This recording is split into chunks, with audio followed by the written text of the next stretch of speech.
Nah, Bapak Ibu sekalian, kita hari ini akan merenungkan sebuah tema yang berjudul Kasih Karunia di Tengah Kesunyian.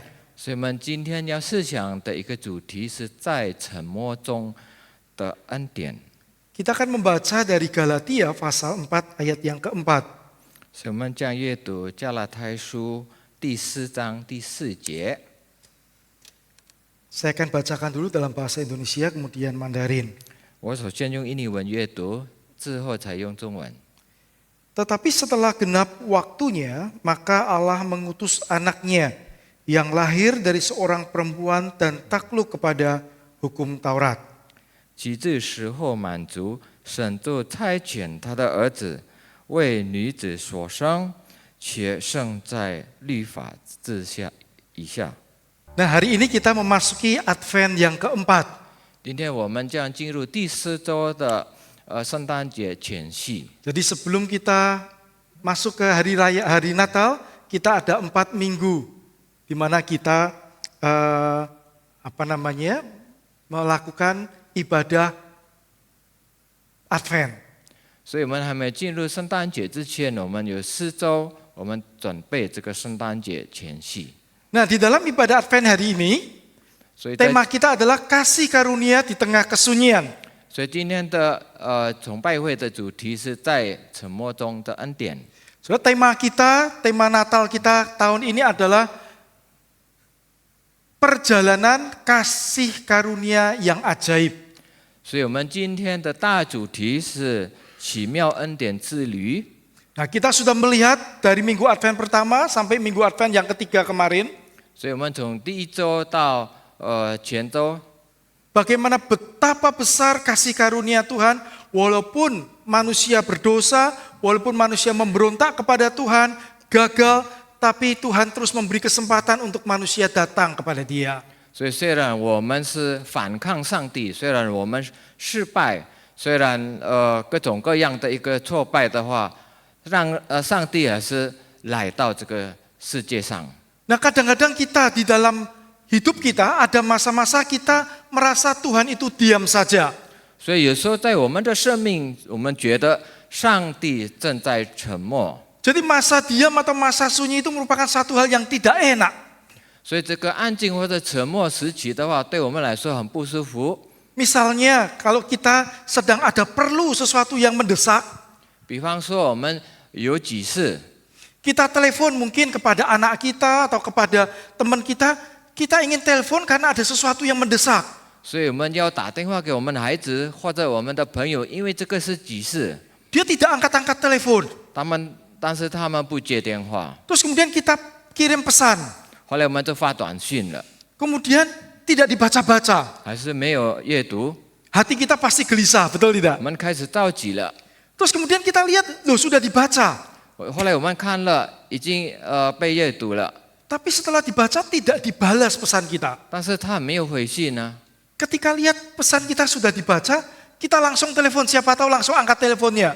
所以我们一看到那个消息已经被阅读到，马上打过去了， Tapi dia tidak angkat telepon 但是 kita. 他又不接电话。 Kita kirim pesan lagi. 后来我们再发短信， Kita tunggu 5 menit, 10 menit, 15 menit. Tidak jawab walaupun dia sudah baca. 我们等待5分钟、10分钟、15分钟，他还是没有回报， Itu satu keadaan yang tidak enak.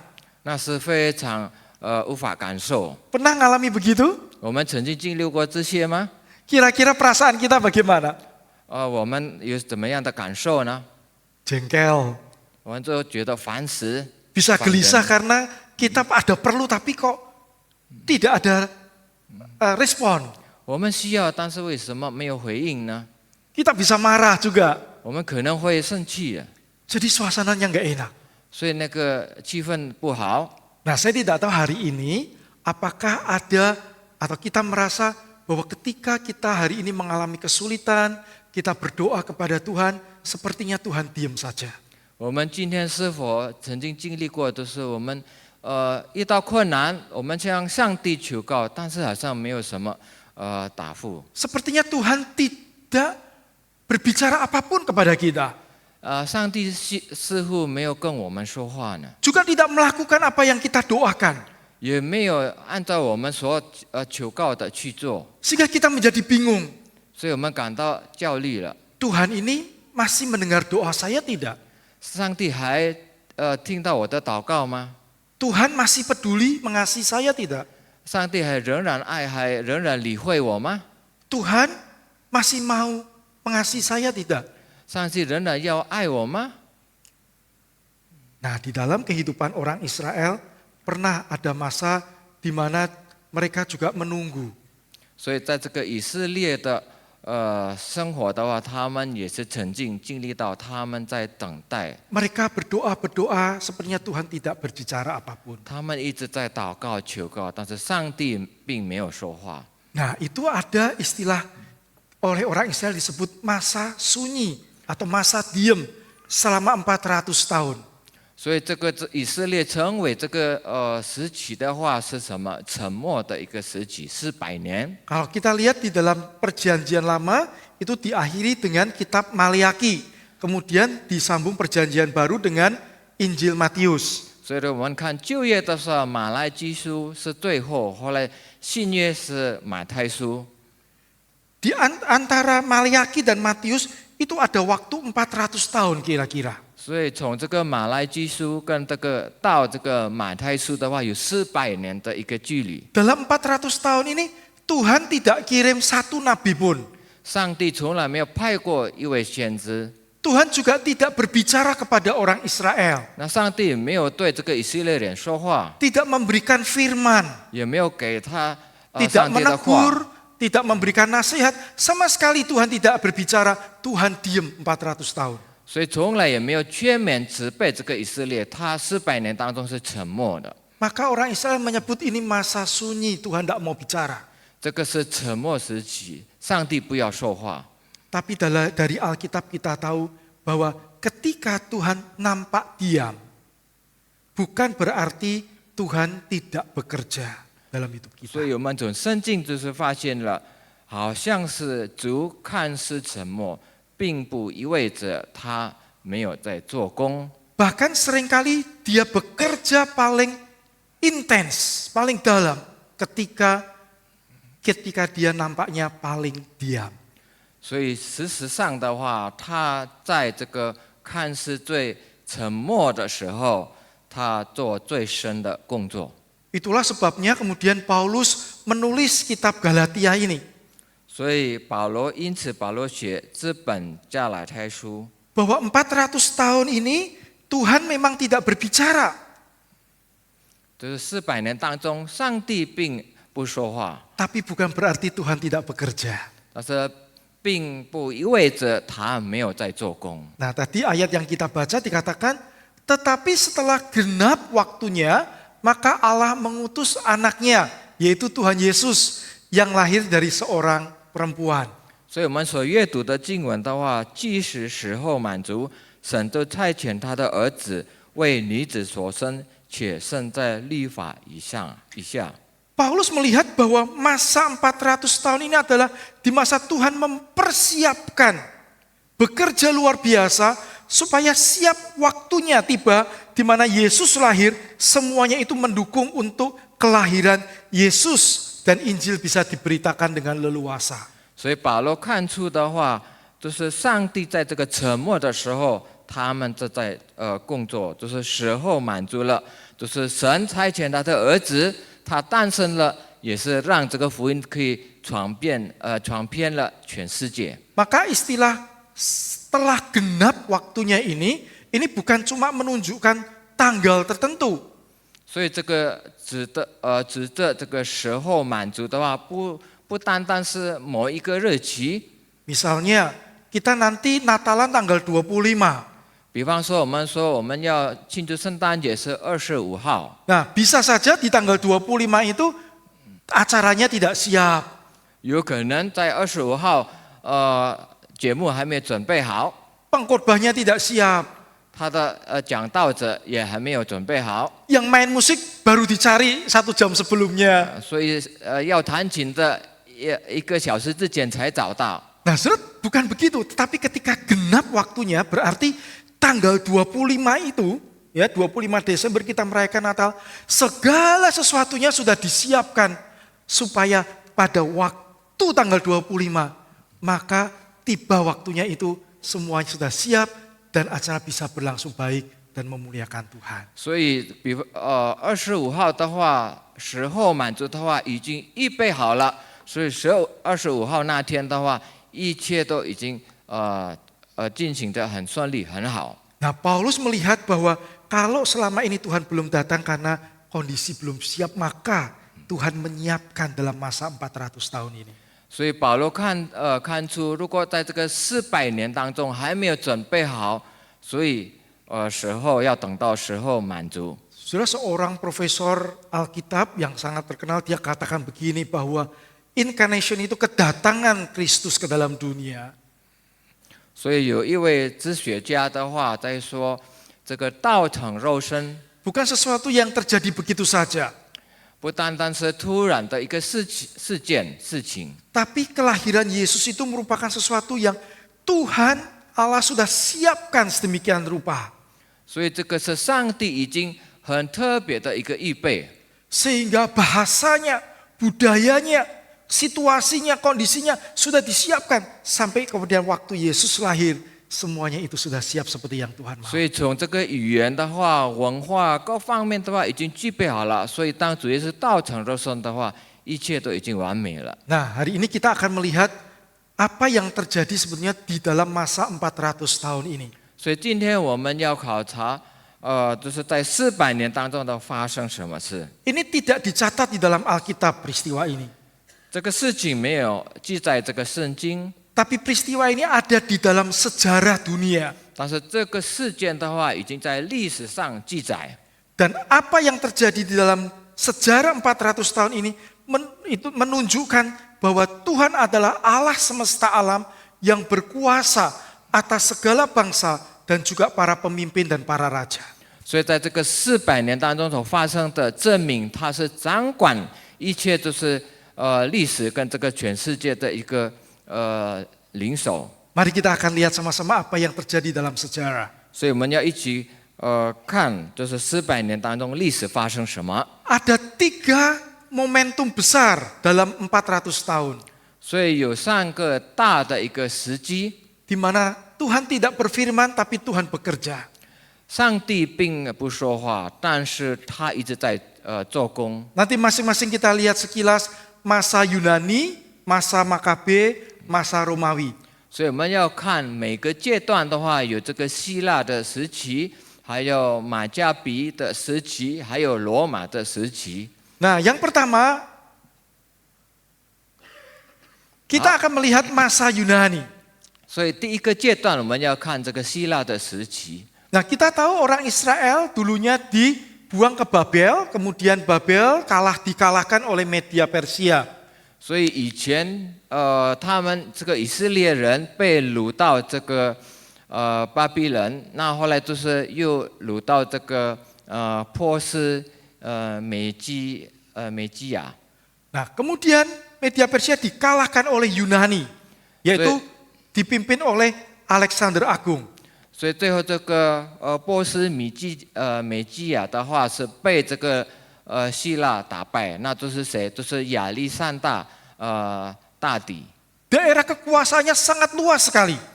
他所统治的是很广的。 Nah, itu kalau kita lihat yang pojok sana itu Yunani. 所以如果我们看最右边那个是希腊， Nah, terus kemudian ini Asia kecil, bukan Asia tapi Asia kecil, Turki segala yang sekarang itu ada di situ. 所以后来中间的话，上面的话是那个土耳其，就是小这个亚细亚。 Nah, kemudian bawah itu hijau itu adalah Yerusalem, Israel kecil sekali.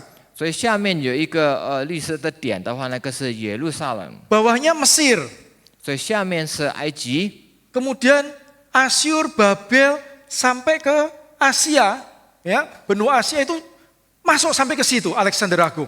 所以这个有亚述的话，有巴比伦啊，后来小亚细亚全部在他的统治之下， Jadi wilayahnya itu sangat luas sekali.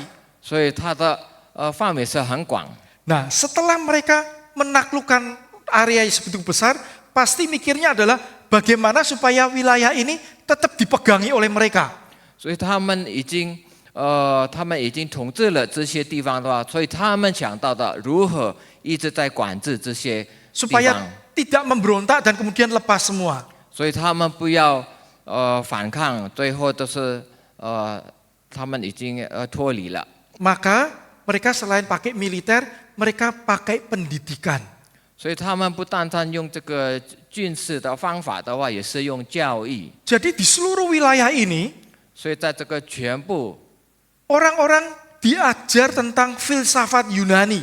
所以人人被教导什么哲学，希 Cara 腊的哲学。 berpikir Yunani. 所以这个希腊的一个思想， Maka didirikan sekolah-sekolah di berbagai tempat, perpustakaan di berbagai tempat. 所以到处他们都在建校跟建这个图书馆。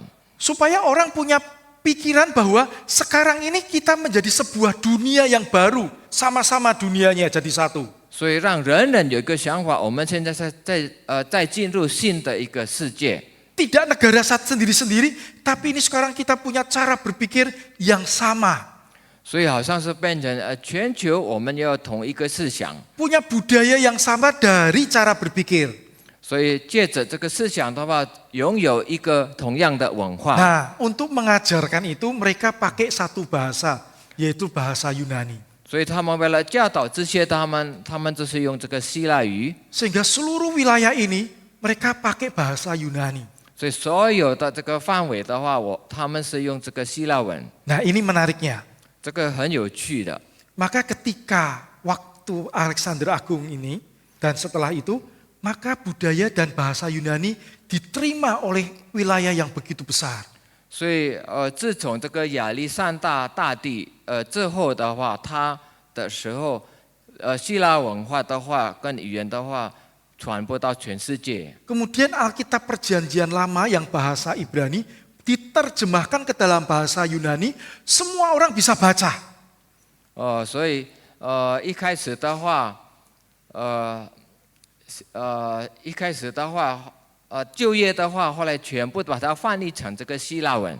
Dan pada waktu orang Israel ditawan, disebar, mereka tinggal di berbagai tempat, dan di situ mereka ada rumah-rumah ibadah, dan orang-orang yang bukan orang Israel pun mereka mulai baca tentang Alkitab Perjanjian Lama. 所以很多以色列人被掳的话，他们各分布在很多地方的话，他们也建聚会点，后来人人开始阅读这个圣经。 Jadi Tuhan menyiapkan lewat bahasa. 所以上帝已经具备借着这个语言。 Maka seorang pendeta bernama John Stott dari Inggris, dia katakan begini. 所以有一位牧师名叫这个约翰斯托德， Dia katakan bahwa Injil adalah kabar baik untuk dunia ini. 所以他说福音就是给全世界的一个好消息。 Maka Tuhan mempersiapkan dunia ini supaya dunia bisa mendengar Injil, kabar baik itu. 所以上帝早预备这个世界，让全世界可以来听福音， Luar biasa ya. 那是了不起的。 Maka kemudian perjanjian baru juga nantinya ditulis dalam bahasa Yunani. 所以后来借着新约的话，也是用什么？ 用这个希腊文。 Masuk yang kedua, 后来我们进入第二点， masa Makabe. 就是第二个时期，就是马加比。 Makabe ini orang Yahudi, orang Israel. 所以这个马加比是犹太人， Ini adalah satu keluarga. 这是一个家族， Mereka menentang pemerintahan Yunani. 所以他们反抗这个希腊的这 Karena 个 apa? 国家。 Itu tahun 168, ya. Sebelumnya itu tahun 180-an, salah satu pemimpin Yunani itu mereka berbuat hal yang tidak baik terhadap orang Israel. 所以，因为他是活在这个公元前168到63年的话，其中一个希腊国王的一个领导的话，不好对付这个犹太人， Yang menimbulkan kemarahan. 所以造成他们怒气。 Waktu itu Yerusalem, bait Allah yang di Yerusalem itu diambil oleh orang Yunani. 所以当时在耶路撒冷这个圣殿被这个希腊人的话被抢走了， Orang Israel tidak boleh lagi ibadah di situ. 所以以色列人不可以在那个地方朝拜。 Bait Allah dipakai untuk ibadah kepada dewa Zeus, dewanya orang Yunani. 所以当时这个圣殿的话，希腊人的话借用这个圣殿的话朝拜他们的神仙， Kemudian mesbah Tuhan yang biasa untuk membakar persembahan 所以他们有一个祭坛，平常是烧香， dipakai untuk membakar binatang yang najis, yaitu babi. 所以他们烧什么？烧猪在这个祭坛上。 Kalau hari ini kita ada babi bakar, babi panggang, pasti kita senang kan? 如果今天有烤的这个猪肉的话，或是烧的，我们很高兴， Kasih sambal dikit, enak begitu. 给一点点辣椒都好吃了。 Tapi buat orang Yahudi ini sebuah penghinaan. 但是对犹太人来说，这个是侮辱他们， Maka mereka marah sekali. 所以他们非常怒气， Mereka mengumpulkan kekuatan 所以他们联合他们的力量。 dan pada tahun itu setelah 10 tahun lebih mereka kemudian memberontak tapi tidak bisa menguasai Yunani sebegitu besar, hanya menguasai Yerusalem dan sekitarnya. 所以后来再过10年的话，10年之后他们就反抗政府，后来他们就是只能统治这个耶路撒冷那个小地方。 Tapi di masa tertekan itu 所以在这个被压迫的时期， mereka marah, mereka malu dan mereka tidak bisa beribadah kepada Tuhan sehingga muncul kerinduan rohani untuk bisa beribadah. Itu sesuatu hal yang sangat istimewa kalau mereka bisa beribadah kepada 所以因 Tuhan. 为他们被压迫的话，没办法朝拜他们的神，所以他们后来就是他们出来了，他们领性的一个觉知，他们想寻求上帝。 Maka mulai muncul orang-orang seperti orang Farisi, orang Saduki. Nah itu munculnya di zaman-zaman itu. Karena apa? Mereka ingin melakukan firman Tuhan sampai detail sekali, ada kebangunan rohani waktu itu. 所以当时就出现了好像法利赛人，后来夏都盖的人，就是他们想遵守这个律法。 Ini cara Tuhan mempersiapkan mereka hati untuk menyambut Tuhan. 所以这个是上帝的方法，准备他们的心迎接上帝。 Nah kemudian mereka juga mulai ada kerinduan tentang Mesias, yaitu yang akan menjadi pemimpin atas mereka. Tetapi mereka salah ngerti. Yang dimaksud pemimpin itu adalah pemimpin politik. Mereka inginkan itu. 所以他们有一个很大的渴望，那是什么？就是政治性的弥赛亚。 Tapi setidaknya ada kerinduan bahwa menantikan Mesias akan datang. 所以他们有一种渴望的心，就是等待弥赛亚来临。 Jadi ini Tuhan siapkan hati mereka untuk menerima kedatangan Kristus. 所以这就是上帝预备他们这些迎接上帝。 Nah yang ketiga, masa Romawi. 这是第3时期，是罗马时期。 Ini fotonya saya ambil dari sebuah film. 哦，这个照片我从一部图片， Ya beginilah kira-kira orang Romawi begitu ya. 这就是罗马的人。 Nah pada tahun itu setelah waktu Makabe, dia berselisih dengan orang Yahudi yang lain. 所以当时就是从这个马加比之后，他又跟另外一个犹太人一群人的话 Maka 争议。 manggil orang Romawi untuk menengahi. 所以当时这个马加比就是请一位罗马人做一个中介。 Nah mulai masuk Romawi ke situ bahkan menaklukkan Yerusalem dan menaklukkan orang Yahudi. 所以最后他们就是来到这个耶路撒冷，后来都是打败了，就是统治了这个耶路撒冷这个犹太人。 Ini jenderal pertama yang masuk. 这个是第一位进入耶路撒冷的犹太人的将军。 Nah apa yang terjadi di dalam zaman Romawi ini? Itu tahun 63 sebelum Masehi. Jadi beberapa puluh tahun sebelum Yesus lahir. 所以这个在当时就是公元前63年，就是罗马人来到这个地方，发生什么事呢？ Ada banyak hal yang luar biasa. Yang utama adalah ini, Pax Romana. 所以有很多了不起的事，特别是这个罗马和平， Atau Romawi yang damai. 就是和平的罗马。 Jadi kalau Yunani tadi mencoba menguasai, 所以如果这个希腊的话想办法统治， Area yang mereka taklukkan melalui pendidikan dan filsafat dan cara hidup dan bahasa, 所以 cara 他们 pandang. 接着学校、哲学、语言、文化方面的希腊统治这个犹太人， Nah, Romawi ini menguasai daerahnya juga luas sekali. 所以这个罗马的统治的范围是很广。 Dengan cara membuat Romawi atau daerah kekuasaan Romawi yang sangat besar itu menjadi Romawi yang damai. 所以他们用什么办法？就是把这个罗马成为一个和平的地方， Yang aman. 就是很安全的地方。 Melalui kekuatan militer yang terstruktur di berbagai tempat. 所以他们的这个军事力量很完善的一个架构在各处， Melalui hukum yang jelas. 所以很清楚的一个法律。 Maka kondisi Romawi daerah jajahannya itu betul-betul kondisi yang relatif aman. 所以罗马所统治的所有的地方的话是非常非常安全。 Maka kalau kita lihat Tuhan Yesus, Maria dan Yusuf dari Galilea menuju Bethlehem pakai itu aman. Tidak dicatat dalam Alkitab mereka dirampok.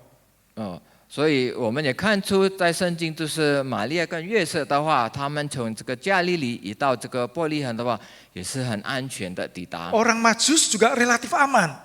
这个东方博士的话，从那么远的地方来到这个伯利恒，也是很安全。 Dengan kondisi yang aman ini, maka teknologi berkembang, pengetahuan juga berkembang, kemudian ekonomi juga berkembang. 所以用这个安全的一个情况之下的话，经济啊，后来就是科技啊，后来各方面都是发展起来。 Maka ketika Yesus datang, Injil mulai diberitakan, maka situasinya situasi yang aman dan orang bisa dengan terbuka untuk mendengar tentang Yesus. 所以当这个福音来到当中的话，都是很安全的，可以传遍全世界，而且大家可以很安全的听到福音。 Walaupun orang Kristen dianiaya, tetapi secara umum itu kondisinya aman. 虽然基督徒有受逼迫，但是大致上很安全。 Nah, kemudian pada tahun-tahun itu juga dibangun jalan-jalan yang sangat bagus dari kota ke kota di daerah atau di wilayah Romawi. 所以罗马所统治的地方，他们也是建好马路。 Maka Paulus dan orang-orang percaya bisa mengabarkan Injil dengan leluasa lewat jalan itu.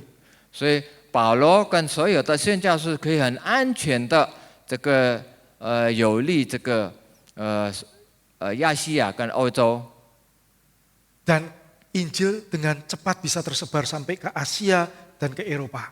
所以福音很快的传遍了这个小亚细亚跟这个欧 Terus 洲。 kemudian ini yang menarik, 所以这个更有趣的， hukum Romawi. 就是罗马的法律。 Jadi apa yang terjadi dalam hukum Romawi? 所以在这个罗马的法律发生什么事情呢？ Ternyata sampai hal detail-detail itu mendukung untuk menggenapi apa yang menjadi nubuat perjanjian lama terkait dengan kematian Yesus. 所以这个一切的法律的话，可以满足的话，旧约所预言主耶稣的， Wah, ini luar biasa sekali. 这个是很了不起的。 Sehingga ada hukuman salib dan sebagainya, itu semua sudah dinubuatkan dan itu digenapi dengan hukum yang ada di dalam Romawi. 所以有这个十字架的一个审判的话，就是刚好符合这个罗马的法律。 Dan dengan hukum Romawi itu, Paulus bisa akhirnya sampai kepada kaisar dan memberitakan Injil kepada kaisar. 所以就是因为借着这个罗马的法律的话，保罗可以到这个他们的这个大地的话传福音。 Dan yang paling luar biasa adalah walaupun Romawi memerintah mengalahkan Yunani, tapi mereka mengatakan bahasa Yunani tetap dipakai di daerah Romawi semuanya. 虽然罗马已经打败了这个希腊的话，但是他们还是仍然用这个希腊文。 Mereka tidak mengubah jadi bahasa Latin, bahasanya orang Romawi, tapi tetap pakai bahasa Yunani sebagai bahasa yang dipakai secara umum. 所以他们仍然用这个希腊文，没有用这个罗马文。 Artinya perjanjian baru ditulis dalam bahasa Yunani dan bahasa Yunani ini diterima oleh semua kalangan sehingga orang-orang yang berpendidikan kurang tinggi sampai ke yang tinggi bisa mendengar Injil. Ini luar biasa. 所以他们还是仍然用这个希腊文，所以从所有的阶级的人，从最下等到最高等的话，他们都可以看得懂。 Kita lihat 400 tahun yang disebut orang Israel Tuhan tidak berbicara, Tuhan diam. 所以我们看这个400年以色列人称为这个上帝沉默不工作， Tapi Tuhan bekerja dengan luar biasa. Tuhan semesta alam yang menggerakkan sejarah manusia sampai bisa menggenapi apa yang Tuhan rencanakan. 所以我们看这个掌管宇宙的上帝的话，他们一直在推动，所以让他可以满足他的计划。 Bahkan Tuhan yang mengarahkan hati raja-raja. 所以上帝会带这个国家首领的这个 Sampai soal bahasa itu bisa mendukung pemberitaan Injil. 所以甚至有关这个语言可以就是足够支持这个福音传福音。 Maka seorang pendeta, seorang pendeta di Amerika, salah satu gereja yang cukup terkenal, dia katakan begini, 所以 Tuhan selalu bekerja lebih banyak dari yang bisa kita lihat. 所以他有一位牧师来自美国，就是约翰派伯，他说神 Ada begitu banyak hal Tuhan bekerja. 所以有成千上万的事，上帝仍然工 Mungkin 作。 dari sekian banyak yang Tuhan sudah lakukan atau sedang lakukan, kita hanya bisa melihat satu hal saja. 有可能从上帝成千上万所做的，我们只看见一个，但是他所做的超过我们所看见的。 Tapi kuasa kasih Tuhan itu bekerja luar biasa di balik sepengetahuan kita. 但是在我们的背后的话，上帝的这个全能，他的工作是非常大有能力的。 Saudara, masa kira-kira 400 tahun itu bukan masa di mana Tuhan diam, tapi Tuhan bekerja luar biasa. 所以400年当中，上帝不是在沉默，但是上帝是了不起的在做工。 Apa yang kita bisa pelajari dari tema kasih karunia di tengah kesunyian? 所以我们可以学习到什么呢？从这个在沉默中的恩典呢？ Yang pertama kita bisa belajar bahwa Tuhan sangat serius dengan rencana keselamatannya. 所以第一点的话，上帝对他的这个救恩的计划是非常认真的。 Dia betul-betul serius sampai dia mempersiapkan segala sesuatunya sedemikian sempurna dalam pandangannya. Sehingga ketika Yesus datang, Injil diberitakan, bisa sebanyak mungkin orang mendengar Injil Tuhan.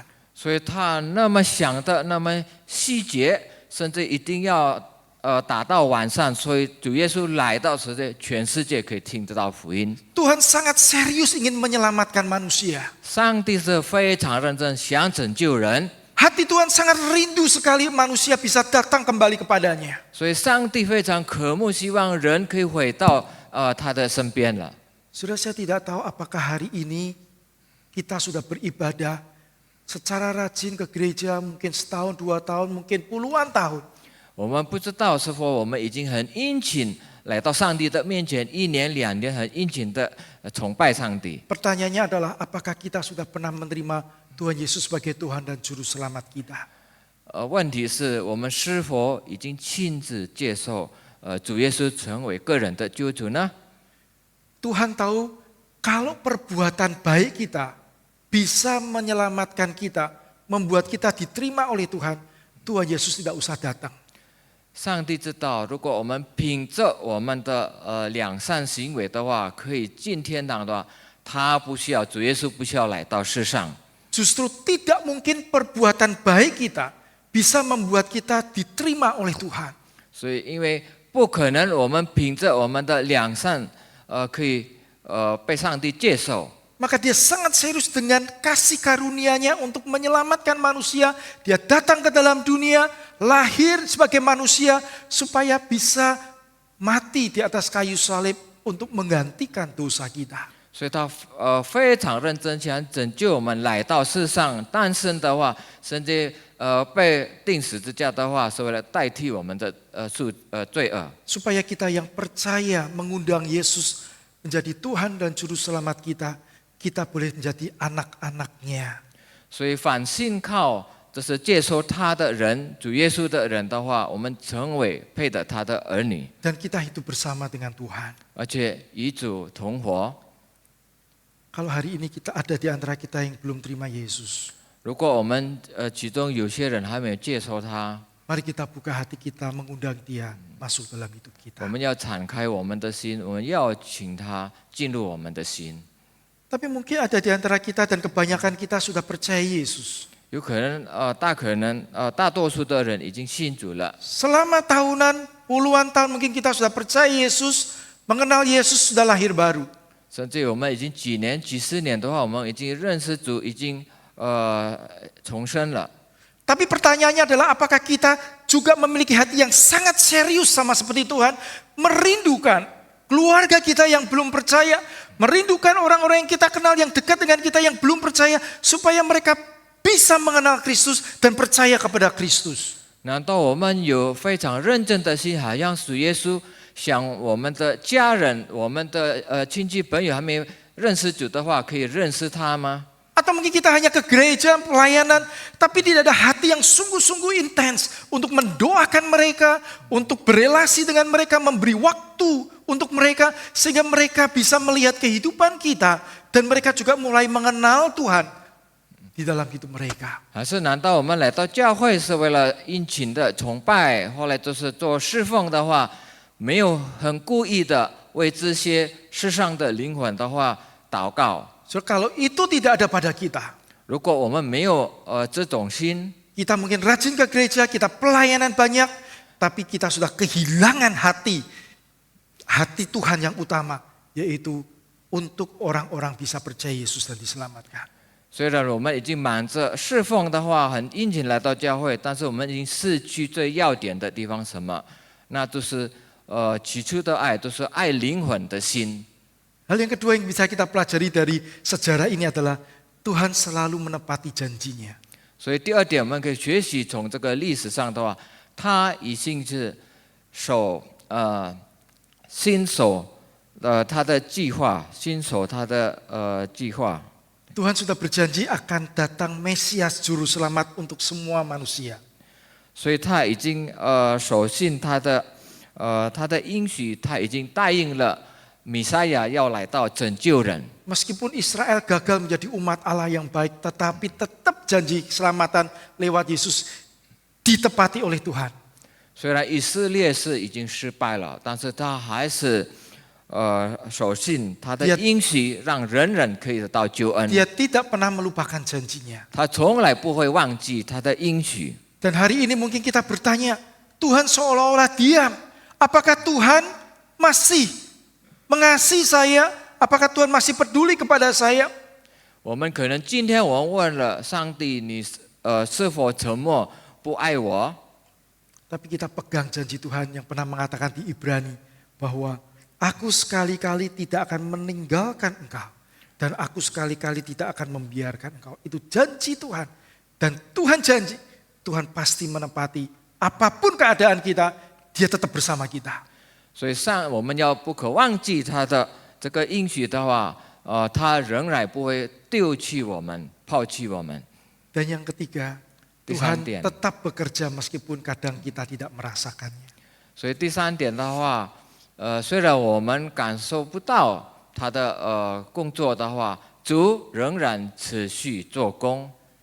Hari ini mungkin kita sedang bergumul dengan sakit kita, 有可能我们因着生病的话挣扎， dengan masalah keluarga kita, 有可能我们家庭的事情挣扎， atau mungkin hal-hal yang lain. 有可能其他的事情。 Mungkin kita sudah berdoa lama, 我们已经长久祷告， tetapi sepertinya Tuhan tidak ada jawaban. 但是上帝几乎没有什么答复。 Percayalah bahwa Tuhan tetap bekerja di dalam hidup kita. 仍然相信上帝仍然在我们的生活做工。 Seperti di dalam Roma 8:28 好像罗马书第8章28节， yang mengatakan bahwa Allah bekerja dalam segala sesuatu untuk mendatangkan kebaikan bagi orang-orang yang mengasihi Dia. 所以万物要互相效力，就是征求爱他的人， Tidak ada yang terlambat. 没有一个延迟迟到的。 Kalau hari ini kita merasa jauh dari Tuhan, 如果我们今天觉得与上帝很远，离上帝很远了， hal utama yang perlu kita lakukan, kita mendekat kepada Dia. 所以我们要紧的事情，我们要亲近他。 Tiap hari berikan waktu untuk berdoa, untuk membaca Alkitab. 所以每天都要给时间，就是读经、祷告， Itu cara kita mendekat kepada Tuhan. 这就是亲近上帝的一个方法。 Sehingga meskipun kita belum melihat sesuatu hal yang kita harapkan, 虽然我们还没看出我们所盼望的事情， tapi kita tetap bisa merasakan Tuhan bersama-sama kita. 我们仍然可以感受到上帝与我们同在， Dan itu yang paling utama. 这最要紧的。